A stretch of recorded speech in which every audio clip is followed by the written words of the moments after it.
Liberal Viewer presents.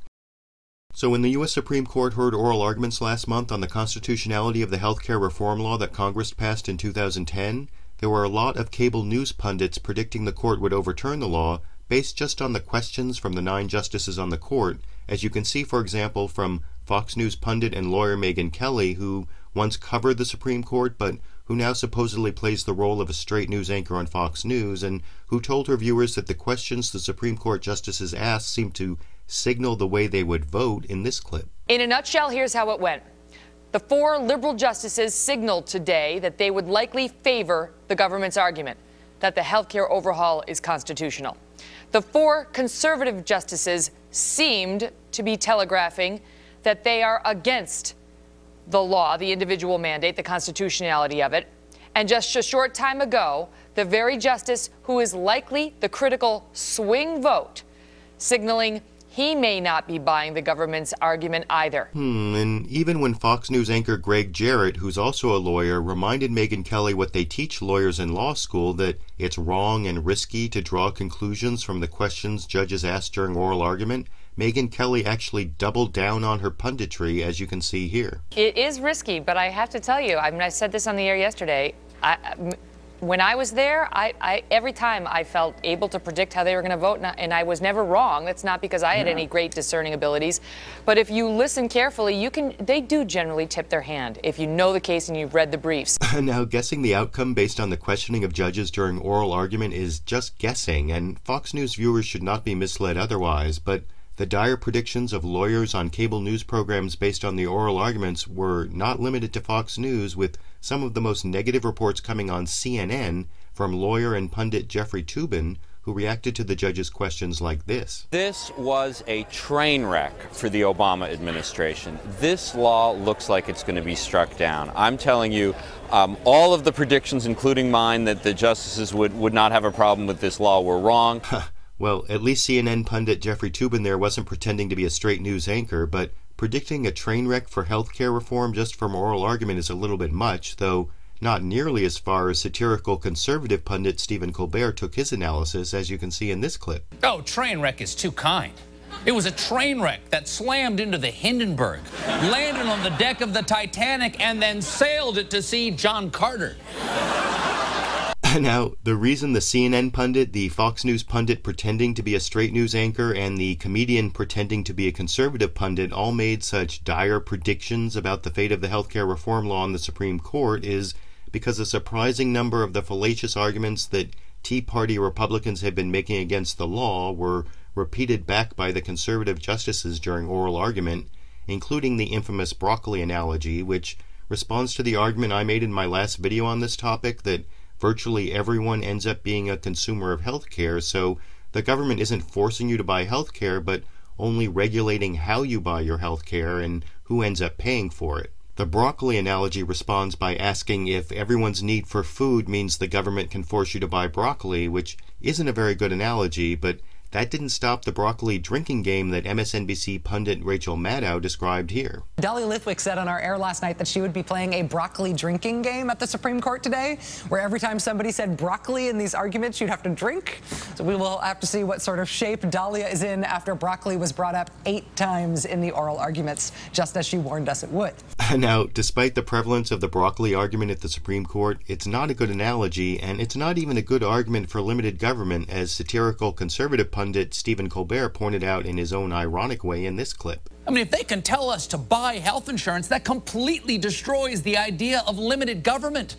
Because right now, all the government can do is tax me, draft me, put me in jail, or declare me an enemy combatant and then execute me without trial using a flying death bot. But making me eat broccoli? I think we'd all rather die from a preventable disease. And Stephen Colbert and his guest Slate senior editor Emily Bazelon went on to give several ways that broccoli is unlike health insurance in this clip. People aren't coming from Connecticut to Massachusetts, not eating their broccoli, showing up, and then demanding that the people in the new state spend millions of dollars to deal with the fact that they haven't had their broccoli. Right, and if I don't buy broccoli, it doesn't raise the price of your broccoli. Right. And if we don't all buy into this national broccoli pool, it doesn't get rid of all broccoli eventually. And we aren't the only industrial country that does not provide universal broccoli care. Right. So the broccoli analogy is so silly that it's actually a little embarrassing it was mentioned 8 times at the Supreme Court, but Supreme Court justices like Anthony Kennedy and John Roberts will have more to be embarrassed about than just broccoli if they end up voting to overturn the healthcare reform law, as Dahlia Lithwick, Slate's reporter on legal issues, pointed out back on the Rachel Maddow show in this clip. What happens in oral argument, particularly in a case like this, isn't the whole story, Rachel. What's going to happen in Friday at conference is going to be part of the story. And even more importantly, and looping back to your opening there, what the justices are thinking, or certainly justices like I think Anthony Kennedy and Chief Justice John Roberts are thinking, is how does this impact the court to hand down another 5-4 Citizens United Bush v. Gore-like opinion in an election year? And I don't think it's just a slam dunk, certainly for those 2 justices, to pull the trigger on that. And I agree with that analysis, and I'm sticking to the prediction I made in my previous video about the healthcare law being constitutional, because it would be an unprecedented display of partisanship for justices to ignore the court's prior decisions that defer to Congress when Congress regulates decisions that Congress rationally believes have a substantial effect on interstate commerce. To rule against healthcare reform, justices like Kennedy and Roberts would have to ignore Supreme Court rulings going back to at least the 1930s, which is why I also agree with the analysis of President Obama last week here.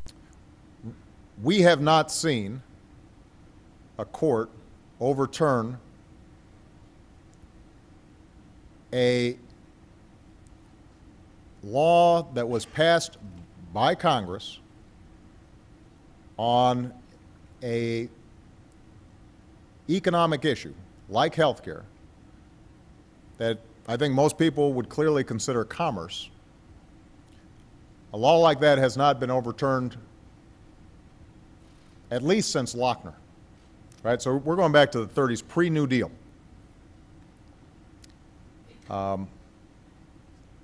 And the point I was making is that the Supreme Court is the final say on our Constitution and our laws, and all of us have to respect it. But it's precisely because of that extraordinary power that the court has traditionally exercised significant restraint and deference to our duly elected legislature, our Congress. And so the burden is on those who would overturn a law like this.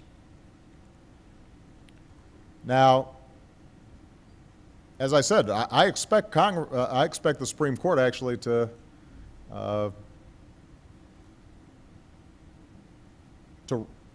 recognize that and to abide by well-established precedents out there. I have enormous confidence that in looking at this law, not only is it constitutional, but that the court is going to exercise its jurisprudence carefully because of the profound power that our Supreme Court has. So maybe President Obama is being naive there, and maybe I'm naive for thinking a majority of the Supreme Court will follow precedent rather than partisanship, but after decades of hearing conservatives decry judicial activism and claim judges should not substitute their own opinions for the decisions of Congress on these kind of economic issues, I just don't think the Supreme Court is going to hand down a decision more partisan than even the one that gave George W. Bush the presidency, but I want to know what you think. Will a majority of the justices of the Supreme Court choose precedent over partisanship and uphold the constitutionality of healthcare reform? And regarding the title of this video, is broccoli really like health insurance? YouTube, you decide.